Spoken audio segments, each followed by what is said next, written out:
بسم اللہ الرحمن الرحیم۔ مارکہ غزوہ احد پارٹ 4 مسردہ جاں فضا۔ تعجب ہے کہ ان حوصلہ شکن حالات میں بھی حق کے کچھ متوالے نہ صرف ثابت قدم تھے بلکہ اپنے زور بازو سے دشمن کی جلغار کو روکے ہوئے تھے۔ ایسے ہی ایک دلاور حضرت کعب بھی تھے جو کہ مارتے کاٹتے آگے بڑھ رہے تھے کہ ناگاہ ان کی نظر ایک سوار پر پڑی جس کے سر پر خوط تھا اور جسم پر دیگر سامان جنگ اور صرف آنکھیں نظر آ رہی تھیں۔ گرد و غبار کے طوفان میں بھی حضرت کعب نے ان چشمان نور افشاں کو پہچان لیا۔ ہاں، یہ چمکتی دمکتی غزالی آنکھیں اسی آقائے کونین کی تھیں جن کی میت پہاڑوں سے ٹکرا جانے کا حوصلہ عطا کرتی تھی اور دریاؤں کا رخ پھیر دینے کی ہمت بخشتی تھی۔ حضرت کعب عالم وارفتگی میں چیخ کر بولے، ایھا الناس ھذا رسول اللہ، لوگو رسول اللہ تو یہ ہیں صلی اللہ علیہ وسلم۔ فائدہ اور نقصان۔ اس اعلان سے فائدہ بھی ہوا اور نقصان بھی۔ فائدہ تو یہ ہوا کہ مسلمانوں کو اپنے مرکز عقیدت کا پتہ چل گیا اور حرب و ضرب کی ایک جہت متعین ہو گئی۔ اس کے بعد میدان میں موجود تمام اہل ایمان ہر طرف سے مار دھاڑ کرتے اور راستے میں آنے والی ہر رکاوٹ کو فنا کے گھاٹ اتارتے اسی طرف آنے لگے۔ مگر نقصان یہ ہوا کہ دشمنوں کو بھی پتہ چل گیا کہ رسول اللہ صلی اللہ علیہ وسلم یہاں ہیں، اس لیے ان کے حملوں کا رخ بھی اسی جانب ہو گیا اور انہوں نے بھی اسی محاذ پر اپنی پوری طاقت جھونک دی۔ عمارہ رضی اللہ عنہا۔ ناظرین کرام، بادشاہوں اور مہاراجوں کی لڑائیوں میں اکثر ایسا ہوتا آیا ہے کہ جب بادشاہ کو دشمن کے غلبے کا یقین ہو جاتا تھا تو وہ فوج کو لڑتا ہوا چھوڑ کر خود چپکے سے کھسک جاتا تھا اور اپنی جان بچا لیتا تھا۔ مگر وہ بادشاہوں کا بادشاہ جو اللہ کا آخری رسول بھی تھا اور جس کی جان تمام کائنات کی جانوں سے زیادہ قیمتی تھی، دشمنوں کے نرغے میں بھی ثابت قدم رہا اور تن تنہا طوفانی حملوں کے مقابلے میں ڈٹا رہا۔ کچھ دیر تک یہی صورتحال رہی، پھر حضرت علی، سعد، زبیر، ابو بکر، ابو طلحہ اور ابو دجانہ رضی اللہ عنہم اور دیگر بہت سے پروانے سرکار دو عالم صلی اللہ علیہ وسلم تک آ پہنچے۔ مگر حیرت ہے کہ ایسی ہولناک گھڑیوں میں آپ تک پہنچنے میں سبقت لے جانے اور سب سے پہلے آپ صلی اللہ علیہ وسلم کا دفاع کرنے کا اعزاز ایک خاتون عمارہ کو حاصل ہوا۔ وہ بتاتی ہیں کہ میں اس دن مدینہ سے اپنے ساتھ پانی سے بھرا ہوا مشکیزہ لے کر آئی تھی تاکہ زخمیوں کی پیاس بجھائی جا سکے۔ اس وقت تک مسلمانوں کو غلبہ حاصل تھا، اس لیے میں بھی بے فکر ہو کر پانی پلانے لگ گئی۔ ایک بار اچانک میری نگاہ میدان کی طرف اٹھی تو مجھے نقشہ بدلا ہوا نظر آیا۔ کیا دیکھتی ہوں کہ رسول اللہ صلی اللہ علیہ وسلم تن تنہا لڑ رہے ہیں اور ان کے آس پاس کوئی بھی نہیں ہے۔ یہ صورتحال دیکھ کر میں نے پانی پلانا چھوڑ دیا اور آپ صلی اللہ علیہ وسلم کی طرف دوڑ پڑی۔ اس وقت ابن کمیہ بڑی تیزی سے رسول اللہ صلی اللہ علیہ وسلم کی جانب بڑھا تھا اور کہہ رہا تھا، مجھے بتاؤ کہ محمد کہاں ہیں، آج میں ان کو زندہ نہیں چھوڑوں گا۔ عمارہ کہتی ہیں کہ میں نے تیزی سے اس کا راستہ روک لیا اور اس کے مقابلے میں ڈٹ گئی۔ اس نے میرے کندھے پر وار کیا، اس سے مجھے خاصا گہرا زخم لگا۔ میں نے بھی اس پر وار کیے مگر اللہ کے دشمن نے اوپر تلے 2 زرہیں پہن رکھی تھیں، اس لیے میری کوشش برابر نہ ہو سکی۔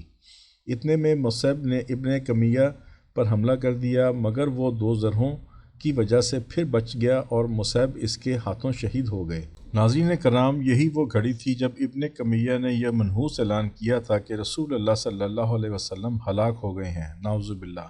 بہرحال عمارہ نے اس دن سرکار دو عالم صلی اللہ علیہ وسلم کا اس قدر بھرپور دفاع کیا تھا کہ آپ خود فرماتے ہیں، میں نے دائیں بائیں جس طرف بھی نگاہ اٹھائی دیکھا کہ عمارہ میرے دفاع کے لیے لڑ رہی ہیں۔ واضح رہے کہ عمارہ، ان کے شوہر زید ابن عاصم اور 2 بیٹے خبیب اور عبداللہ، یہ چاروں افراد اس جنگ میں شریک تھے۔ سرکار دو عالم صلی اللہ علیہ وسلم اس گھرانے کی اجتماعی شرکت سے بہت مسرور ہوئے اور ان کو دعا دی، تمہارے خاندان کو اللہ تعالیٰ برکت عطا فرمائے۔ عمارہ نے دریائے کرم جوش میں دیکھا تو صرف اتنی دعا پر قناعت نہ کر سکیں اور ایک بڑا مطالبہ پیش کر دیا، یا رسول اللہ صلی اللہ علیہ وسلم، دعا فرمائیے اللہ تعالیٰ ہم کو جنت میں آپ کا ساتھی بنائے۔ سرکار دو عالم صلی اللہ علیہ وسلم نے اسی وقت دعا فرما دی، الہی ان کو جنت الفردوس میں میرا رفیق بنا دے۔ عمارہ اس قدر خوش ہوئیں کہ کہنے لگیں، اب مجھے کچھ پرواہ نہیں کہ دنیا میں مجھ پر کیا گزرتی ہے۔ صحابہ کرام کی ماہر العقول جاں بازیاں۔ اس دن اہل عشق و وفا نے دفاع مصطفیٰ صلی اللہ علیہ وسلم میں ایسے ایسے کارنامے انجام دیے کہ عقل دنگ رہ جاتی ہے۔ ناظرین کرام، ان بے مثال لمحات کی چند جھلکیاں ملاحظہ فرمائیے۔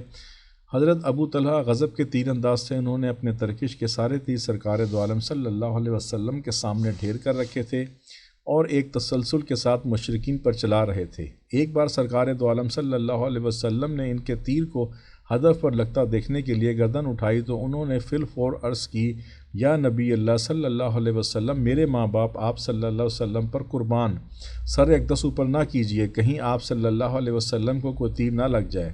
میں اپنی جان آپ صلی اللہ علیہ وسلم پر قربان کر دوں گا اور آپ صلی اللہ علیہ وسلم کی طرف آنے والے ہر تیر کو اپنے چہرے پر روک لوں گا۔ اللہ غنی، انسان اپنے جسم پر زخم کھا لیتا ہے مگر چہرے کو بہر صورت بچانے کی کوشش کرتا ہے، یہ انسانی فطرت کا تقاضا ہے۔ مگر اللہ جانے وہ لوگ عشق و محبت کی کس معراج کو پہنچے ہوئے تھے کہ اپنے حسین و دلکش چہروں پہ تیر تو کھا لیتے تھے مگر سرکار دو عالم صلی اللہ علیہ وسلم کو بچا لیتے تھے۔ حضرت قتادہ بھی جب سرکار دو عالم صلی اللہ علیہ وسلم کی طرف کوئی تیر آتا دیکھتے تو اپنا چہرہ آگے کر دیتے تھے۔ ایک دفعہ جب انہوں نے اسی طرح اپنا چہرہ آگے بڑھایا تو ایک تیر ان کی آنکھ میں آ کر لگا اور آنکھ کا ڈھیلا باہر نکل کر رخسار پر لٹک گیا۔ سرکار دو عالم صلی اللہ علیہ وسلم نے ان کو اس حال میں دیکھا تو آنکھیں ڈبڈبا آئیں، پھر آپ صلی اللہ علیہ وسلم نے ان کی لٹکتی ہوئی آنکھ کو اپنے دست مبارک سے اپنی جگہ پر جمایا اور دعا فرمائی، اے اللہ، قتادہ کے چہرے کو اس عیب سے بچا جس طرح اس نے تیرے نبی صلی اللہ علیہ وسلم کے چہرے مبارک کو بچایا ہے، اور اس کی اس آنکھ کو زیادہ خوبصورت اور زیادہ بینائی والی بنا دے۔ چنانچہ آنکھ اسی وقت ٹھیک ٹھاک ہو گئی اور بینائی بھی پہلے سے زیادہ تیز ہو گئی۔ ایک اور موقع پر جب تیروں کی بوچھاڑ شدت اختیار کر گئی تو حضرت ابو دجانہ سرکار دو عالم صلی اللہ علیہ وسلم پر یوں چھا گئے کہ چاروں طرف سے آئے ہوئے تیر ان کی پیٹھ اور کمر میں پیوست ہو گئے۔ اللہ اکبر! کتنے ہی تیر ان کے بدن میں ترازو ہو گئے مگر سرکار دو عالم صلی اللہ علیہ وسلم تک انہوں نے کوئی تیر نہ پہنچنے دیا۔ حضرت طلحہ تیروں کے آگے اپنا ہاتھ رکھ دیتے تھے، اسی طرح ان کا ایک ہاتھ چھل ہو گیا۔ اس دن ان کے جسم پر 70 کے قریب زخم آئے، ایک زخم سر پر لگا جس سے وہ بے ہوش ہو کر گر پڑے۔ صدیق اکبر کہتے ہیں کہ میں نے رسول اللہ صلی اللہ علیہ وسلم کے لیے پانی لایا تو آپ صلی اللہ علیہ وسلم نے فرمایا، جا کر طلحہ کو پلاؤ۔ میں طلحہ کے پاس گیا تو وہ بے ہوش پڑے تھے اور زخموں سے خون ابل رہا تھا۔ میں نے ان کے چہرے پر پانی چھڑکا تو ان کو کسی قدر افاقہ ہوا اور ہوش میں آنے پر پہلا سوال یہ کیا کہ رسول اللہ صلی اللہ علیہ وسلم کا کیا حال ہے؟ میں نے بتایا کہ اللہ کے فضل سے بخیریت ہیں اور انہوں نے ہی مجھے آپ کے پاس بھیجا ہے۔ یہ سن کر ان کے چہرے پر رونق آ گئی اور کہا، ان کے ہوتے ہوئے ہر مصیبت آسان ہے۔ حضرت سعد ابن ابی وقاص کو سرکار دو عالم صلی اللہ علیہ وسلم نے اپنے سامنے بٹھا لیا اور کہا، تیر چلاؤ۔ حضرت سعد نے تیر چلانا شروع کیے تو سرکار دو عالم صلی اللہ علیہ وسلم اپنے ترکش سے تیر نکال کر ان کو دیتے جاتے اور فرماتے جاتے، تجھ پر میرے ماں باپ قربان ہوں، اللہ اللہ۔ آقائے کونین صلی اللہ علیہ وسلم کسی کو کہہ دیں کہ میرے ماں باپ تجھ پر قربان ہوں، ناظرین کرام، اس سے بڑا اعزاز بھلا اور کیا ہوگا۔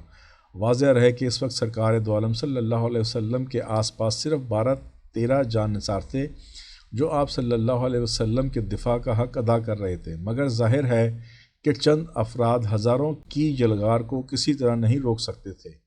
چنانچہ دشمنوں کا گھیرا تنگ ہوتا جا رہا تھا اور اب تیروں کی بجائے تلواروں سے لڑائی ہو رہی تھی۔ اس وقت سرکار دو عالم صلی اللہ علیہ وسلم نے فرمایا، کون ہے جو میرا دفاع کرے اور جنت میں میرا رفیق بنے؟ حضرت زیاد نے جواب دیا، میں یا رسول اللہ صلی اللہ علیہ وسلم، اور اپنے 7 ساتھیوں کے ساتھ دشمنوں پر یوں ٹوٹ پڑے کہ یکے بعد دیگرے 7 پروانے شمع نبوت پر فدا ہو گئے۔ حضرت زیاد سخت زخمی حالت میں اٹھا کر لائے گئے۔ سرکار دو عالم صلی اللہ علیہ وسلم نے فرمایا، اس کو میرے پاس لے آؤ۔ چنانچہ ان کو سرکار دو عالم صلی اللہ علیہ وسلم کے قریب پہنچا دیا گیا۔ زندگی کے آخری لمحات میں ان کو یہ سعادت عظمیٰ حاصل ہوئی کہ انہوں نے اپنا رخسار سرکار دو عالم صلی اللہ علیہ وسلم کے قدم مبارک پر رکھ دیا اور اسی حالت میں جان آفرین کے سپرد کر دی۔ ناظرین کرام، آگے کے واقعات اگلی ویڈیو پارٹ 5 میں ملاحظہ کیجیے۔ ناظرین کرام، اگر ویڈیو پسند آئی ہو تو لائک کریں، سبسکرائب کریں، بیل آئیکن پر کلک کریں تاکہ ہم سب سرکار دو عالم صلی اللہ علیہ وسلم کی ذات اقدس کے بارے میں زیادہ سے زیادہ جان سکیں اور ہر نئی آنے والی ویڈیو کے بارے میں آپ کو مطلع کر سکیں۔ شکریہ، اللہ حافظ۔